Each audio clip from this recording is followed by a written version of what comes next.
안녕하세요. 자, 425번부터 해설 시작해 보도록 하겠습니다. 자, 425번부터 해볼게요. 보기는 기능성 화장품 기준 및 시험 방법의 일반 시험법의 어느 시험법에 대한 설명이다 했는데, 여러분 그 일반 시험법은 제가 이 책에 실어놓지 않았습니다. 왜냐면 그 양이 너무 많아서 그냥 수천 장 돼요. 그래서 그거 여러분 다 하시지도 못하실 것이고, 그리고 그 시험 문제 만약에 나온다면 한 문제 나올 텐데 수천 장이 한 문제 나오는데 다 외우는 게 좀 그렇잖아요. 그래서 그 중에서 주요한 것들만 해놨어요. 그래서 그냥 이 서류에서는 이것만 보시면, 이 문제 풀이하는 것만 보시면 되지 않을까 싶거든요. 그래서 일반 시험법의 어느 시험법에 대한 종류인데요. 자, 물질의 이것률은 진공 중의 광의 속도랑 물질 중의 광의 속도와의 비라고 합니다. 이것률. 그래서 빛의 속도랑 물질 중에 빛의 속도가 이렇게 꺾여 가지고요. 그래서 이게 꺾이는 광의 파장과 온도에 따라서 변화하는, 이것은 뭐냐면요, 굴절률입니다. 이런 거 그냥 외우셔야 합니다. 굴절률입니다. 이런 거 따로 적어둬서 외우세요. 굴절률. 426번 보시면 이것은 무엇인가 했는데, 이것은 단위 질량의 물체가 차지하는 부피를 말한다. 단위 질량의 물체, 어떤 물체가 차지하는 부피, 이런 것을 우리 화장품에선 비용적이라고 합니다. 비용적, 이런 것도 외우세요. 비용적이라는 것은 단위 질량의 물체가 차지하는 부피, 비용적. 시험에 나올 확률은 높지 않지만 낮은 편이죠. 사실 낮은 편이지만 난 이것까지 해야겠다 그러면 외우세요. 진공 중의 광의 속도의 물질의 광의 속도의 비, 굴절률, 단위 질량의 물체가 차지하는 부피니까 비용적입니다. 427. 그럼 이거 중량비. 그래서 검체와 물과의 각각 T도 및 T-도 및 T도에 있어서 같은 체적의 중량비다. 부액이란 말도 나오죠. 그래서 이 부라는 게 이제 좀 비중 막 해서 이제 부력, 이런 거 부력하고 관련 있고, 중량비, 그래서 검체와 물과의 중량비, 그래서 그 물에 있어서 중량에서 그런 뭐죠? 뭐 그런 말을 쓰잖아요. 부력으로 인해서 이제 물체마다 이게 물에 떠오르는 이런 걸 뭐라고 하냐면 비중이라고 합니다. 비중 적으세요. 비중, 이것도 외우세요. 비중 측정법. 비중이라는 것은 검체와 물과의 중량비다. 자, 428번. 이건 다 단어를 다 외워야 되는 것밖에 없어요. 이거 뭐냐? 광학적 합성 물질 또는 그 용액이 편광면을 회전시키는 각도인데 빛과 관련돼서 이거 뭐라고 하냐면 선광이라고 합니다. 선광. 그래서 회전시키는 각도에 따라서 그 선광과 파장의 영향을 받는다. 선광입니다. 선광. 좀 용어 정의에 대한 부분 나와 있는 것만 제가 추린 거예요. 자, 429번 계속 보실게요. 그래서 이것도 온도래. 정의랑 관련된 부분인데요. 이것 측정법은 액체가 비등할 때의 온도를 측정하는 비등할 때의 온도를 측정하는 것이다. 이렇게 비등, 부액 이런 말이 다 나오면요, 다 비라는 단어랑 연관이 있어요. 그래서 비등할 때 온도 측정. 그리고 증기압이 압력과 같아져서 상태 변화가 나타나는 온도. 그 온도를 나타낸다는 거죠. 그래서 비등할 때의 온도. 그래서 이런 걸 줄여가지고 B점이라고 합니다. 그러한 시작되는 온도 점이니까 B점. 그래서 답은 B점입니다. 비등할 때의 온도. B점입니다. 자, 다음 넘어갈게요. 음이온 계면활성제 정량법 했는데, 여러분 계면활성제라는 말이 나오면요, 이온이라는 말을 딱 떠올리셔야 돼요. 그래서 그 이온의 뭐라 해야 돼? 수용액상의 뭐랄까요? 약간 해리가 녹았다는 뜻이죠. 그래서 수용액상의 이제 해리된 이온의 성질에 따라서 계면활성제가 크게 네 가지로 나뉘어진다. 그래서 음이온, 양이온하고 양쪽성, 그리고 비이온성. 그래서 비이온성 계면활성제는 이온이 없는 거죠. 그래서 그것은 이온된 해리의 성질에 따라서 분류한 것이긴 하지만 그것은 이온이 없는 것이다 라고 이렇게 외워두시면 되고요. 음이온 계면활성제의 정량법이라고 나왔는데, 이게 계면활성제 하면 여러분이 또 떠올려야 할 것이 이온이라는 단어와 콜로이드입니다. 그래서 이 콜로이드 답은 2번이고요. 이 콜로이드라는 건 뭐냐면 뭐랄까요? 아이고 왜 이래? 예, 제가 이거 가져와 봤습니다, 여러분. 이 백과사전에서 가져와 봤습니다. 수용액 속에 분산되어 있는 전기를 띤 하전 콜로이드의 알갱이를 콜로이드 이온이라고 해요. 그래서 이 그냥 콜로이드라는 건 뭐냐면 알갱이라고 생각하세요. 눈에 안 보이는 알갱이. 그런 걸 다 콜로이드라고 한다. 이렇게 굉장히 쉽게 제가 말씀을 드려서 좀 위험한 부분이 있겠지만 시험 볼 때는 무방해요. 콜로이드. 그래서 이 콜로이드 역시 여러분 계면 활성제의 가장 중요한 역할 중에 하나다. 왜냐면 그런 이온 입자를 다 콜로이드 입자라고 하니까요. 그래서 계면 활성제 정량할 때 적정을 하는 그것을 콜로이드 적정이라고 해요. 그래서 양이온 계면 활성제를 콜로이드 적정을 해가지고 뭐 음이온성 계면활성제로 이렇게 한다던가 여튼 그런 것을 콜로이드 적정이라고 한다. 그러니까 이거는 뭐 여러분 이런 건 그냥 외우시면 되는데 단어를 그냥 외우세요. 계면활성제 하면 떠올라야 되는 거 이온 하면 떠올라야 되는 거 콜로이드 이온 이런 거고, 그리고 이 계면활성제 정량한다 그러면 콜로이드 적정. 그래서 단어만 외워두면 되세요. 계면활성제 이온 콜로이드 이 세 가지만 외워둡시다. 그러면 여러분은 만능입니다. 자, 431 볼게요. 이것이란 산성에서 황화 나트륨 시액으로 정색하는 금속성 혼재물이라고 한다. 이런 뭐라고 하냐면요, 중금속입니다. 중금속. 자, 432 향료 시험법의 종류가 아닌 것은 했는데, 여러분 향료 시험법 같은 경우에 향료를 시험하는 또 여러 가지 방법이 있어요. 첫 번째 할로겐 시험법이 있고요. 두 번째 에스텔 함량 측정법, 세 번째 페놀류 함량 측정법이 있고요. 네 번째 알코올류 함량 및 총 알코올류 함량 측정법이 있고요. 다섯 번째로 알데히드류 및 케톤류 함량 측정법이 있어요. 이것도 여러 가지로 이제 나눠지지만 세 가지 정도로 나눠지지만 이것까지 심도 깊게 보지는 않겠고요. 이 시험법 정도는 외워두시는 게 좋아요. 근데 사실 생각을 해보면 조금 쉬운 걸 수도 있는데, 보통 이런 향료 같은 거 이제 페놀류라는 수산화 알칼리라고 하잖아요. 그래서 이런 함량을 측정하는 거, 그리고 할로겐은 뭐냐면 그러한 그 함량별로, 여러분 그 중학교 기억나시나요 혹시? 그 금속별로 불꽃을 쐈을 때 어떤 금속에 불꽃을 쐬면 초록색 불빛 나오고 어떤 거에 불빛 쐬면 막 하얀색 불빛 나오고 막 이랬잖아요. 그런 거예요. 그래서 할로겐 시험 하면 불꽃입니다. 불꽃. 이런 거. 알데히드류 및 케톤류 이런 것도 다 저기 뭐예요? 이제 그 향수나 막 이런 거. 이런 거에 대해서 이제 향료 이런 거 시험할 때 쓰는 거잖아요. 그래서 에스텔 함량이라고 하면 이제 에스텔이란 말이 나오면 되는 거고. 그리고 브로마칼륨 정제법. 브로마칼륨 정제법이란 건 없어요. 그러니까 일반 저기 뭐죠? 이 향료 시험법이 아니에요. 따라서 답은 5번입니다. 433번 pH 시험법이다. pH 시험법 하면 1대 15를 외워두시면 돼요. 그래서 검체 pH를 측정하고자 하는 검체 1g에 물을 15ml 인데, 이 시험 그래서 1대 15라고 하는데, 이 시험법에 저기 1대 15가 맞긴 한데요. 1대 15만 하면 검체 1g에 15ml면 좀 적잖아요. 그래서 규정한 건 뭐냐면 1대 15의 법칙에 따라서 검체 2g에 물 30ml입니다. 그럼 이거 비율로 나타내면 1대 15가 맞죠? 하지만 법에서는 2g 대 30ml 정도로 규정을 하고 있고, 비율로 따지면 1대 15다. 그래서 이 일반 시험법에는 pH 시험법에 대해서 뭐라고 나오냐면 2g당 30ml 이렇게 나옵니다. 2g당 그래서 230이고요.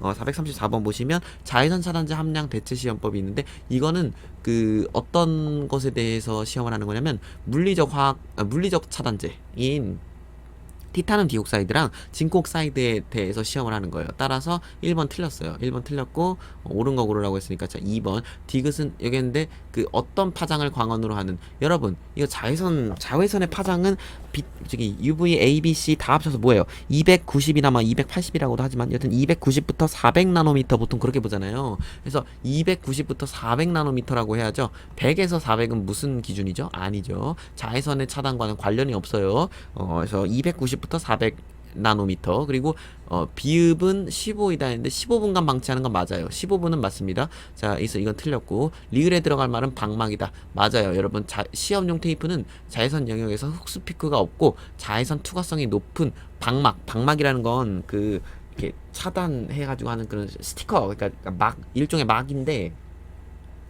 뭐랄까요? 약간 그 되게 기계로 만들 수 없는 약간 엄청 얇은 그 막을 말해요. 근데 그런 막을 말하는데 뭐 보통 금속 방막 해가지고 되게 금속으로 이렇게 차단하는 약간 그래서 엄청 미세한 그런 전자 부품을 다룰 때 쓰는 게 이런 거예요. 그래서 방막이고요. 미음에 들어갈 숫자는 2.5라고 했는데 이게는요 제품 도표량은요 2예요 2.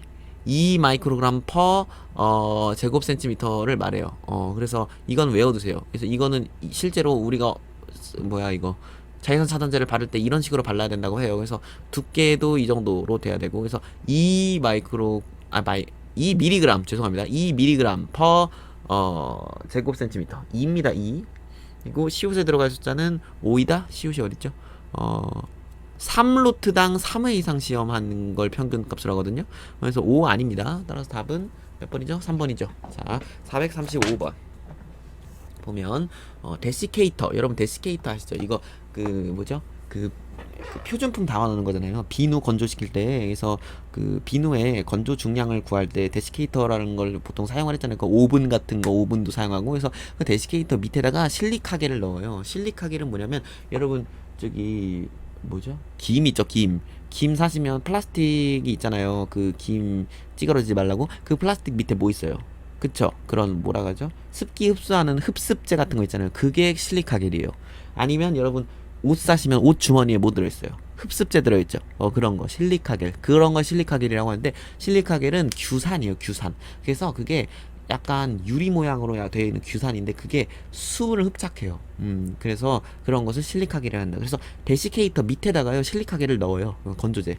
그래서 시료를 많이 사용하죠. 실리카겔입니다. 답은. 자 그리고 436번 보시면 기체 크로마토그래피법의 어떤 시험법이다. 이런 것까지 여러분 다 못 외우세요. 물론 기체 크로마토그래피법에는 내부 표준법, 절대 검량선법, 표준 첨가법 뭐 이런 것들이 있어요. 그런데 그 중에서 기초 크로마토그래프 보면 쭉 내려오시면 이건 그냥 대충 읽고 한번 맞는 것 같은 거 때려서 맞추시는 방법밖에 없어요. 이런 것까지 어떻게 다 외워요? 이 문서가 수천 장이라니까요. 대신에 이제 혹시나 이런 게 나올까 해서 한번 쏙 넣어봤는데 이런 거 쓱 읽어보시고 맞는 것 같은 거 고르세요. 보시면 크로마토그램으로부터 표준 피검성분의 피크 면적을 구한다.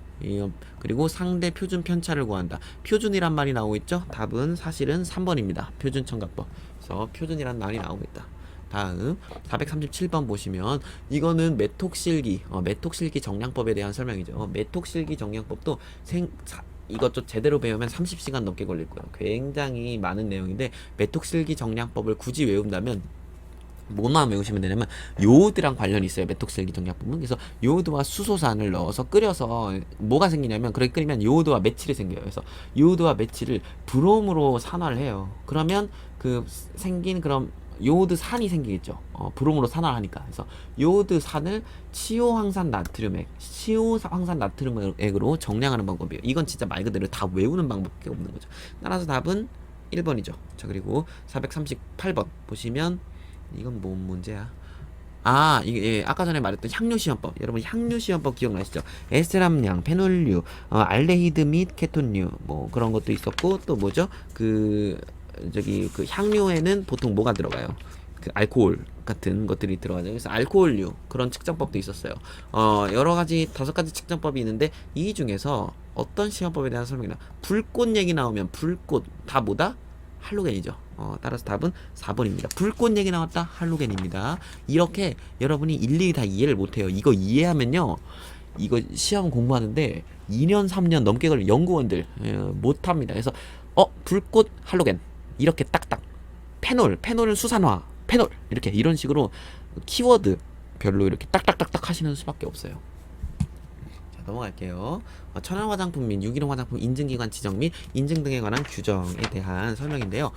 이것도 한번 쭉 읽어보세요. 이런 내용 쭉 읽어보시고 사실 우리가 인증기관을 이거는 천연 화장품이나 유기농 화장품의 인증기관이 되고 싶은 그런 기관장이 지정해서 인증하는 것에 대한 것이기 때문에 이거는 사실 화장품 제조업, 화장품 책임 판매업, 맞춤형 화장품 판매업자가 하는 게 아니에요. 이거는 그래서 이거는 사실 시험에 나올까 이제 좀 의구심이 되는 내용이긴 하지만 법령에 나와 있는 건 싹 다 보는 것이 좋기 때문에 제가 넣어놨습니다. 시험에 나올 가능성은 높지 않아요. 낮은 정도의 부분입니다. 그래서 이거는 문제를 풀면서 같이 보도록 하겠습니다.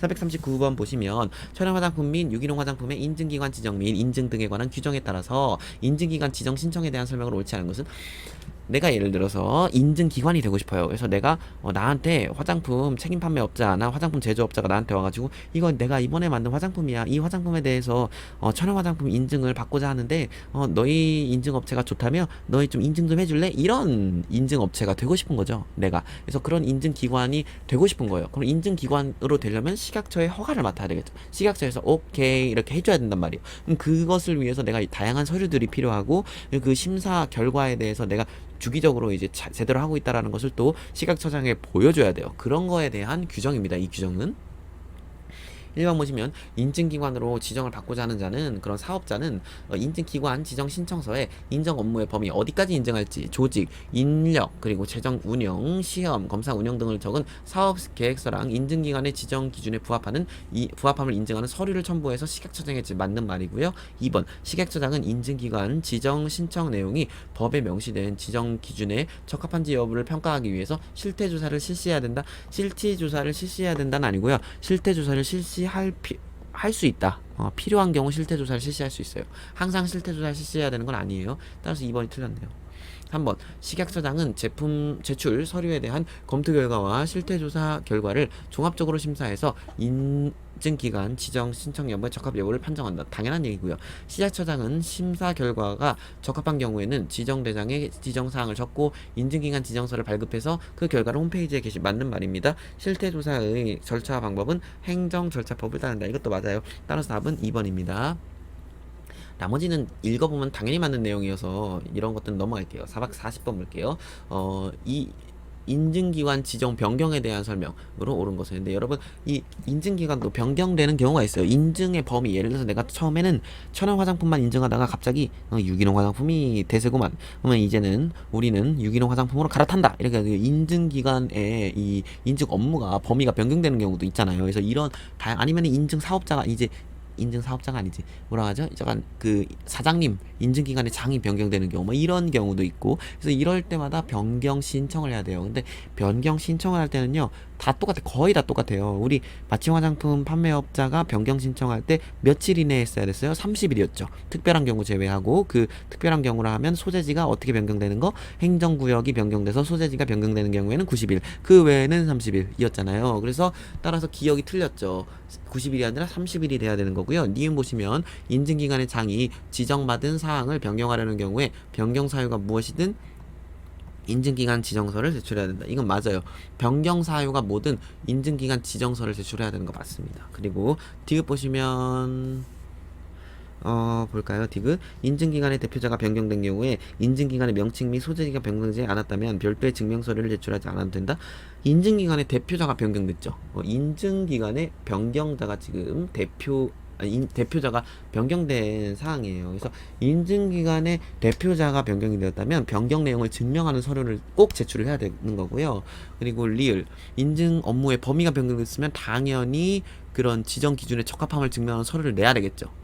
니 이거 할 수 있으면 그거에 적합한 서류를 내 할 수 있죠. 미음 식약처장은 변경 신청자를 접수할 때에는 신청 사항을 검토한 후 지정 대장에 변경 사항을 적고 지정서의 하단에 변경 사항을 기재해서 인증기관의 장에게 돌려줘야 된다 했는데, 이 인증기관이 이게 접수가 됐다면 지정서의 하단이 아니라요 이면 그 뒷면에다가 이제 기재를 합니다. 이거 정말 치사한 문제죠. 따라서 답은 몇 번이죠? 3번이네요. 자, 441번 볼게요. 천연 화장품, 유기농 화장품 지정에 대해서 인증기관의 인증 신청인에게 발급하는 천연 화장품 및 유기농 화장품 인증서에 포함되어야 하는 것은, 당연히 내가 만약에 천연 화장품 및 유기농 화장품 인증기관으로 인정을 받았어요. 그러면 식약처장은 나에게 인증서를 이제 주겠죠. 인증서를 줄 거예요. 근데 그 인증서에 어떤 내용이 들어가야 되냐면요, 인증 번호, 인증 범위, 유효 기간, 그리고 인증 제품명이 들어가야 됩니다. 아니다, 이거 그거네요. 그 인증 기간이 인증 신청인에게 줘야 되는 거죠. 그래서 내가 예를 들어서 화장품 제조업자면 내가 내 제품에 대해서 그 인증기관님 제 제품에 대해서 인증해 주세요. 제 제품이 천연 화장품인가요? 하고 여러 가지 서류를 제출해요. 그 화장품도 제출하겠죠. 검체도. 그러면 인증기관에서 검사를 한 다음에 그래요. 이 화장품은 우리 기관에서 천연 화장품으로 인증합니다. 땅 하고 그 인증합니다에 뭐라고 적혀 있어야 되냐고요. 그 인증서에 인증번호, 인증범위, 유효기간 하고 인증 제품명이 적혀 있어야 돼요. 따라서 답은 2번입니다. 자, 442번. 천연 화장품 및 유기농 화장품 인증기관 지정 및 인증에 대한 규정으로 적절하지 않은 것을 하면 인증기관의 장은요, 인증 결과 등을 인증을 실시한 해의 다음 연도 1월 말까지 시각처장에 보고해야 돼요. 이거 한 가지 포인트입니다. 그래서 1번 맞고요. 그래서 내가 인증기관의 장이 2021년 1월부터 2021년 12월 말까지 쭉 여러 제조업자나 책판업자나 막 이런 사람들에게 인증을 해줬겠죠. 네 화장품은 천연 화장품 오케이, 네 화장품은 천연 화장품 X 이런 식으로 그런 결과를 그 다음 연도 1월 31일까지 시각처장에게 보고해야 된다는 뜻이고요. 2번 보시면 인증기관의 장이 인증기관 지정을 철회하려는 경우 이런 경우가 있죠. 내가 예를 들어서 사업을 접어야 돼요. 너무 힘들어가지고. 그래서 이런 경우가 충분히 있을 수 있어요. 그래서 인증기관 지정 철회. 난 이제 천연 화장품 인증기관 안 할래. 철회하려는 경우에는요. 어떻게 해야 되냐면요.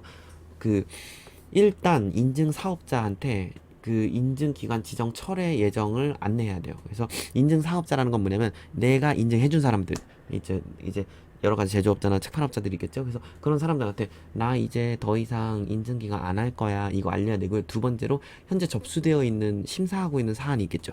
예를 들면 뭐 화장품 제조업자가 어제 나한테 의뢰를 했어요. 근데 내가 예전부터 인정기간 지정 철회 나 이제 안 해야겠다 이렇게 생각을 했어요. 그러면 어쨌든 나한테 지금 접수되어 있는 것들이 있어요.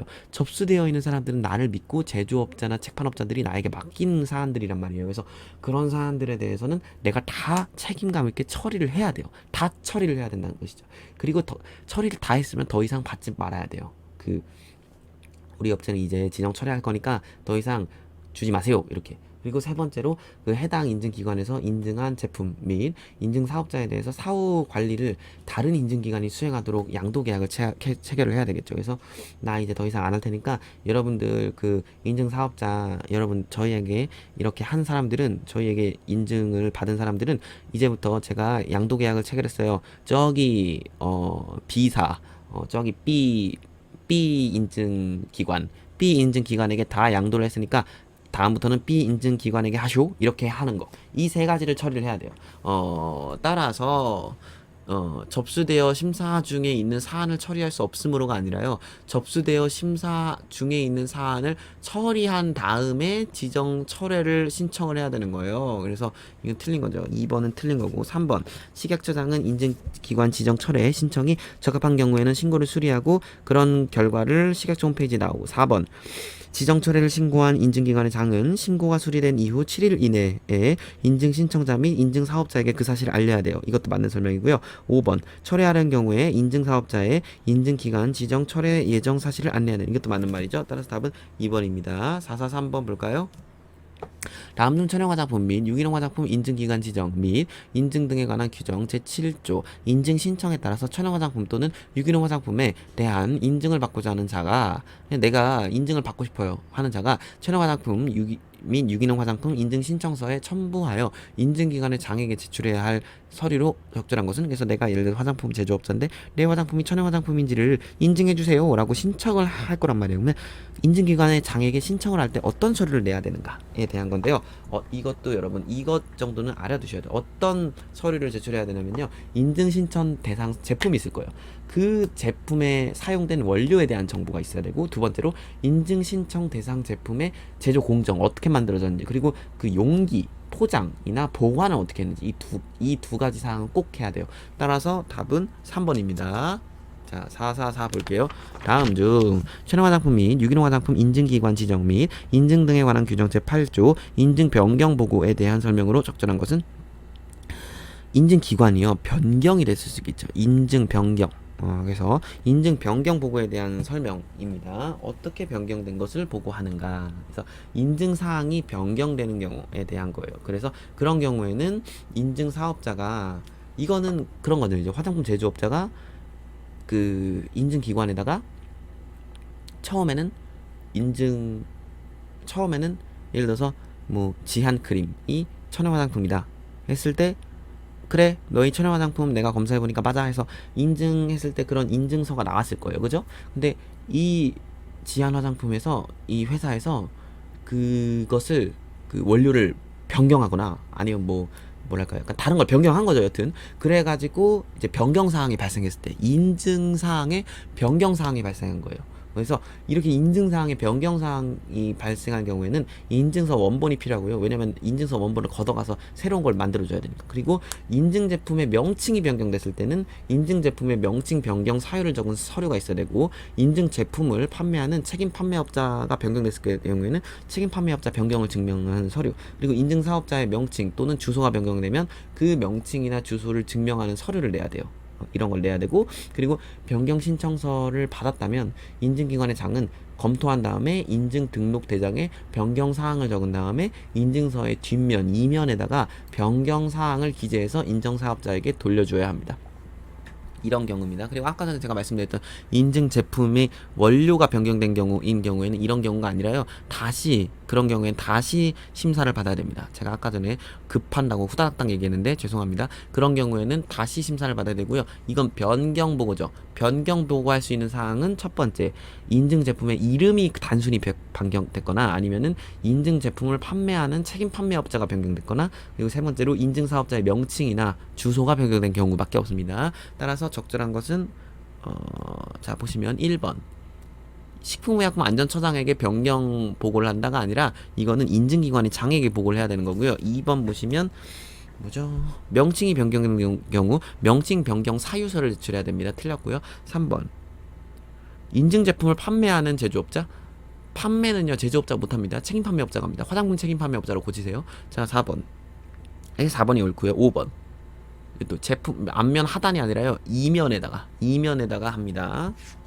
자, 4, 4, 5 보면 다음 중 천연 화장품 및 유기농 화장품 인증기관 지정 및 인증에 관한 규정에 따라서 인증 유효기간 연장과 인증서의 재발급에 대한 설명으로 옳은 것은, 여러분 이거 뭐예요? 3년하고 90일만 알면 되는 거죠. 3년 90일. 그래서 인증기관 그 인증서의 유효기간은 3년, 그리고 갱신하려면 90일 전에 갱신 신청이었죠. 그래서 그런 것까지 아시면 됩니다. 그래서 보시면 자 기억 인증사업자가 인증의 유효기간을 연장하는 경우에는 인증기간 만료 90일 전까지 갱신 신청해야 된다. 자 니은 인증사업자가 인증 유효기간을 연장하려는 경우에는 연장 신청서랑 함께 제출해야 되는 서류는 인증서 4본이 아니라 인증서 원본입니다. 이 원본, 왜냐면 인증서가 바뀌는 것이기 때문에. 그래서 인증서 원본을 내야죠. 4본을 내면 진짜 인증서, 예전의 인증서를 또 팔아먹어서 사기를 친단 말이에요. 안 되죠. 디귿 인증사업자가 인증의 유효기간을 연장하려는 경우 천연 유기농 화장품 유효기간 연장 신청서와 함께 인증받은 제품이 최신의 인증기간 기준에 적합함을 서류를 제출해야 돼. 이거 맞는 말이죠.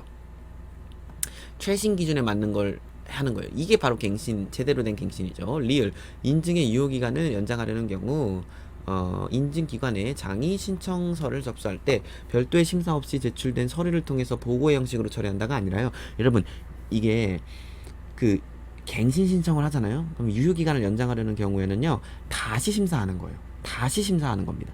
보고하는 게 아니에요. 알겠죠? 그래서 리얼로 틀렸고, 미음 인증서를 교부받은 인증사업자가 그 인증서를 못 쓰게 된 경우 인증서 재발급 신청서를 한 다음에 그 못 쓰게 된 인증서를 폐기한다가 아니라 못 쓰게 된 인증서는 꼭 인증기관의 장에게 제출해야 됩니다. 비읍 인증기관의 장은 인증서 재발급 신청을 받은 때에는 10일 이내에 인증서를 재발급하는 게 아니라 7일 이내에 인증서를 재발급합니다. 따라서 답은 1번이죠. 자, 이제 넘어갈게요. 이제 화장품 표시 광고를 위한 인증 보증기관의 신뢰성 인정에 대한 규정입니다. 그래서 화장품에 표시하거나 화장품에 광고를 할 때 가능한 인증기관을 정해놨어요. 가능하지 않은 기관들도 많아요. 근데 가능한 기관들이 어디냐, 그리고 어디까지 화장품에 표시 광고할 수 있느냐, 이런 내용이에요. 이 내용이. 그래서 여기 보시면 어떤 기관? 할랄, 코셔, 비건 및 천연. 이게 여러분 그래서 주관식에 나왔었죠. 할랄이 나왔었죠. 할랄 이런 거 다 외우셔야 돼요. 할랄, 코셔, 비건 및 천연 유기농 등 국제적으로 통용되거나 그 밖에 신뢰성을 확인할 수 있는 기관. 그리고 우수 화장품 제조 및 품질 관리 기준 CGMP죠. CGMP나 ISO 22716 정도는 외워두세요. 이게 이제 화장품과 관련된 그런 ISO 산업 규정이에요. 그래서 이런 규정에 적합한 거나 CGMP에 이제 적합한 거나 국제적으로 통용되거나 신뢰성 있는 기관 아니면은 국제기구나 외국 정부 또는 외국의 법령에 따라서 이런 것들이 있을 수 있습니다. 아니면 정부 이런 것들은 다 뒤에서 문제로 볼게요. 그래서 446번 보시면 그래서 표시 광고할 수 있는 인증 보증의 기관 아까 전에 말했죠. 할랄, 코셔 이런 거 이런 있었다 그랬죠. 그러니까 이제 1번은 되고 아이고 몇 번이냐 1번은 되고 2번 에코서트 인증을 받은 제품 이런 것도 되게 많이 하잖아요. 에코서트는 천연 및 유기농 관련된 것이죠. 그리고 3번 ISO 22716 아까 전에 외우라고 하셨죠? 여기도 산업규정입니다. ISO 22716 맞고요. 4번 CGMP 인증 맞고요. 5번 옥스팜 여러분 옥스팜은 뭐 하느냐면요 여기는 국제구호기구예요. 국제구호 약간 빈민구제활동기구 안타까운 분들 도와주는 거 화장품과 관련 없습니다. 따라서 답은 5번입니다. 447번 이것도 이제 446, 447, 448, 449, 450 다 똑같은 문제들이에요. 그래서 보면 어디죠? 447번이죠. 천연 유기농 등 국내적으로 통용되거나 국내적이 아니라 국제적으로 통용되는 것들 쓸 수 있습니다. 기억 아주 야가 빠졌네요. 틀렸고 2번 유통화장품 안전관리 기준 ISO 22716 했는데 유통화장품 안전관리 기준 이게 뭔 소린가요? 이 유통화장품 안전관리 기준은 모든 화장품에 당연히 되어야 하는 거고 유통화장품 안전관리 기준에 충족됐다고 광고하는 그것은 과대 광고로 보일 수도 있어요. 왜냐면 100%다 돼야 되는 거니까 이게 아니라요. GMP, CGMP 우수화장품 제조 및 품질관리 기준이죠. 이거 틀렸죠. 디귿 중앙행정기관, 특별지방행정기관, 부속기관 맞아요 이거. 그래서 이런 기관에서 했거나 아니면 이런 기관에서 권한을 받아서 그런 기관에서 인증하거나 보증한 거. 그래서 예를 들어서 뭐라는 거야? 서울특별시장이 인정했다 뭐 이런 서울특별시에서 어떻게 했다 뭐 이런 거 괜찮아요. 그리고 리을 그죠? 범국가적 비정부기구가 쓰일 수는 있어요. 하지만 어쨌든 법령에서는 국제기구, 외국정부 그리고 이런 얘기는 없어요. 얘네들은 맞는데 그래서 예를 들면서 일본 정부가 승인했다 이런 건 괜찮아요. 근데 범국가적 비정부기구 아닙니다. 근데 범국가적 비정부기구는 대상이 아니지만 그들 역시 인증을 할 수는 있어요. 왜냐면 천연 유기농 등 국제적으로 통용되거나 그 밖에 신뢰성을 확인할 수 있는 기관에서 받은 화장품이나 인증 보증을 광고할 수 있기 때문이에요. 그렇게 규정을 했기 때문에 비정부기구가 안 된다 이런 건 아닌데 어쨌든 원칙적으로 보면 국제기구랑 외국정부 이렇게 되어 있어요. 아니면 외국의 법령에 따라서 이렇게 할 수 있는 기관 이렇게 돼 있어요.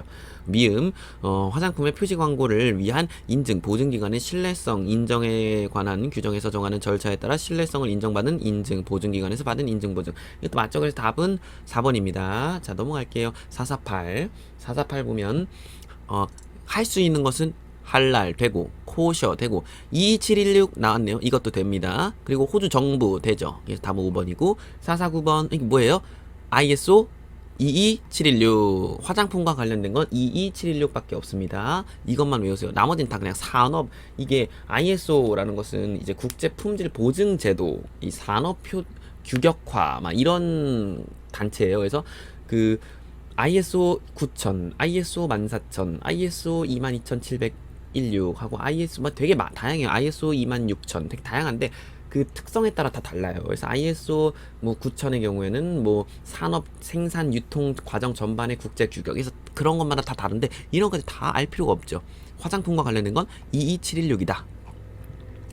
450번 보시면 할랄 코셔 됐다. 다음 저기 볼까요? 이 규정의 인증 보증은 이 규정에서 따른 신뢰성을 인정하지 않고 화장품의 표시 광고에 사용할 수 있다. 450번이죠 지금. 책을 같이 보면서 봐야 되죠.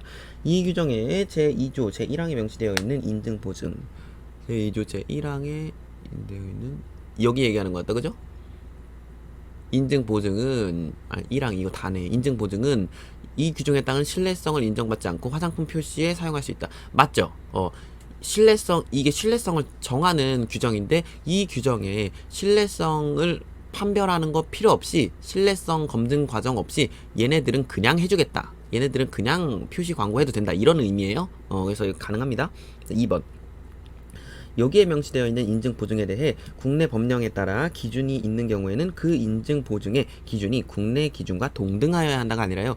동등 이상이어야 됩니다. 국내 기준보다 같거나 높으면 굳이 얘네들을 선별할 필요가 없는 거죠. 왜냐면 얘네들을 이제 검사할 필요가 없는 거죠. 왜냐면 국내 기준과 같거나 높으니까 당연히 이제 굉장히 높은 기준인 거잖아요. 그래서 2번이 틀렸습니다. 동등하여가 아니라 동등하거나 높아야 된다. 동등 이상. 자, 나머지 해당 국가에서 우리나라의 인증 보증을 인정하지 않는 경우에는 신뢰성을 인정하지 않을 수도 있어요. 이것도 맞아요. 그래서 예를 들어서 우리가 러시아 화장품을 이제 러시아 정부에서 인정했으니까 오케이 해서 여기 러시아 외국 정부니까 오케이를 해서 표시 광고해라 했는데 그 나라에서는 우리나라 안 받아준대요. 우리나라 인증 보증 기관을 인정하지 않는데요. 그러면 우리도 그래 그럼 우리도 인정 안 해 이렇게 할 수 있는 거고요.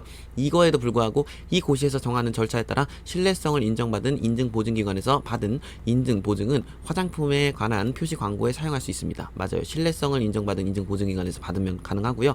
밑줄 친 부분에 들어갈 말은 우수 화장품 제조 및 품질 관리 기준이죠. 네, CGMP 맞습니다. 네, 따라서 답은 몇 번이에요? 이거 2번이죠. 자, 451번 보시면 이거 심의위원회인데요. 에 관한 설명인데요. 이 심의위원회에 관한 설명은 그냥 간단하게 보시고 넘어가시는 게 좋을 것 같아요. 이 심의위원회가 이제 뭐 그렇게 중요한 부분은 아니기 때문에 화장품 표시 광고를 위해서 인증 보증하는 기관의 신뢰성을 인정하려면 이 기관은 그러면 신뢰성 인정을 해줘야 되나 말아야 되냐에 대해서 정하는 기관이에요. 심의위원회라고 합니다. 심의위원회의 설치 및 기능에 관한 설명인데 다 이 규정에 따라 심의위원회에 대한 설명으로 적절하지 않은 것은 했어요. 시각처장은 화장품에 대한 표시 광고를 위한 인증 보증 인정 심의위원회를 구성한다. 해서 심의위원회는 인정 신청한 인증 보증 기관의 신뢰성 및 인증 보증의 실적에 관한 사항과 인증 보증 기관 또는 인증 보증의 신뢰성 인정에 관한 사항을 심의한다. 뭐 이런 걸 심의합니다. 그리고 인증위원회는요 5명 이상 20명 이하의 심의위원도 맞고요. 심의위원은 시각처장이 위촉하고요. 그 임기는 3년입니다. 이것만 독특해요. 대부분 다 2년인데 얘네는 3년이에요. 그리고 위원장은 식품의약품안전평가원장이 아니라요. 식품의약품안전평가원장이 위원장 했던 건 뭐예요? 위해성평가위원회였죠. 위해성평가위원회에서만 위원장이에요. 위원장은요 심의위원들 중에 한 명을 호선합니다. 그런 거지 정해져 있는 거 아니에요. 자, 5번 간사 한 명을 둔다. 이것도 맞아요. 따라서 답은 4번이고요. 452번 보시면 이런 심의위원에 대한 설명으로 또 적절한 것은 했는데 정부기관 및 정부 출연기관에 근무하는 자는 심의위원이 될 수 없다가 아니라 될 수 있습니다. 가능합니다. 2번 심의위원의 임기는 2년이 아니라 3년이라고 했죠. 그리고 3번 위원장은 심의위원회의 심의기관과 관련하여 심의 신청자를 제외한 관계자 또는 전문가를 회의에 참석시키게 해서 의견을 들을 수 있다? 아니에요. 이거 심의 신청자를 포함해야 돼요. 신청자를 포함해서 네가 신청을 이렇게 했지 그러니까 우리가 회의를 같이 한번 보자 이렇게 하는 거. 그리고 4번 위원장은 심의위원회는 10인 이상의 출석으로 개의하는 게 아니라 5인 이상의 출석으로 개의합니다. 그래서 5인입니다. 그리고 5번 옳습니다. 심의위원회에서의 효율적인 심의를 위해서 인증, 보증하는 표시 광고의 종류에 따라 심의위원회에 소위원회를 둘 수도 있습니다. 소위원회 위해성 평가위원회는 분야별 전문위원회 같은 걸 뒀었잖아요. 분야별 그런 전문적인 그런 것을 둘 수 있었죠. 비슷합니다. 비슷한 내용이에요. 자, 453번 보시면 인정신청서와 같이 첨부해야 되는 사료인데 인정신청서. 자, 화장품에 대한 인증, 보증기관으로 신뢰성을 인정받고자 하는 기관이 있을 거예요. 아까 전에 코셔 이런 기관이 있었죠. 비건, 코셔 뭐 이런 기관들 외에도 우리 기관도 화장품에 대해서 표시하고 광고할 수 있게 인증, 보증기관으로 해줘 라고 그 기관에서 신청을 한다는 거예요. 표시 광고에 신청한 사람들은 하고 싶어 하는 사람들은 인정신청서에다가 다음 서류들을 첨부를 해야 되는데요. 어떤 서류들이 있는지 저랑 같이 보도록 하겠습니다. 어떤 서류들이 있냐면요. 인증 절차, 인증 기준, 방법, 사후 관리에 대한 서류나 인증 보증 기관의 인력 규모 그리고 운영 기준이나 신청일을 기준으로 최근 2년간 인증, 보증 업무의 수행 실적 이런 것들에 관한 서류들을 다 제출을 해야 돼요. 그래서 인증 절차나 사후 관리나 인증 보증 기관의 인력 규모, 신청일로부터 2년간 하는 거, 그리고 인증 보증기관의 운영 기준에 대한 서류, 이건데 5번은 이런 말은 없습니다. 인증 보증기관의 양력 및 평가 대상의 실적에 대한 이런 것은 없습니다. 따라서 답은 5번입니다. 틀린 거 고르라고 했으니까 454번 보시면 화장품 표시 광고를 위한 인증, 보증기관의 신뢰성 인정에 대한 규정에 따라서 신청 검토에 따라 적절하지 않은 것은 식품의약품안전처장은 화장품에 대한 표시 광고의 인증, 보증기관의 인정 신청을 받았다면 신청서 또는 제출 서류에 그 기재사항 누락 등 형식 요건에 대해서 서류를 검토한 다음에 30일 이내에 1회에 한해서 제출 기한을 연장해서 보완을 요구할 수 있어요. 맞아요. 2번, 이 부분은 우리가 하는 부분 아니어서 그냥 한번 쓱 보세요. 하지만 그래도 알아두시면 유용합니다. 식약처장은 서류 검토 시 반드시 신청 기관에 대한 현장 실사를 실시해야 된다. 현장 실사는요, 필요한 경우 실시해요. 현장 실사를 반드시 실시해야 되는 경우는 언제냐면요, 그 수입 화장품에 대해서 그 수입된 화장품의 그 현지의 그 외국 현지의 제조소, 그 제조소에서 그 제조소를 보러 갈 때, 그러니까 품질 검사 안 할 때, 품질 검사 안 하고 싶을 때 그 현장 실사를 꼭 해야 되는 거고, 그 외에는 현장 실사를 반드시 해야 되는 거 아닙니다. 그래서 답은 2번입니다. 3, 4, 5는 맞습니다. 한 번씩 읽어보세요. 이 부분은 사실 마취 화장품과 관련도 없고, 물론 관련 없는 게 시험 문제 나오긴 하지만 이 부분은 관련 없는 것에 관련 없는 것에 관련 없는 것 부분이긴 해요. 하지만 저는 실제 시험 볼 때 다 외우긴 했습니다. 그래서 이 한 번씩 읽어보시면 이해되는 부분일 겁니다. 455번 볼게요. 표시 광고를 위한 인증, 보증기관의 신뢰성 인정에 관한 규정에 것이다. 그래서 식약처장은 심의위원회의 심의 결과가 적합하다고 인정한다면 화장품 표시 광고를 위한 인증, 보증기관 신뢰성 인정증서를 발급해야 되겠죠. 그쵸? 너희 해 이렇게 발급을 합니다. 그리고 다음 각호의 사항을 홈페이지에 공고를 해야 되겠죠.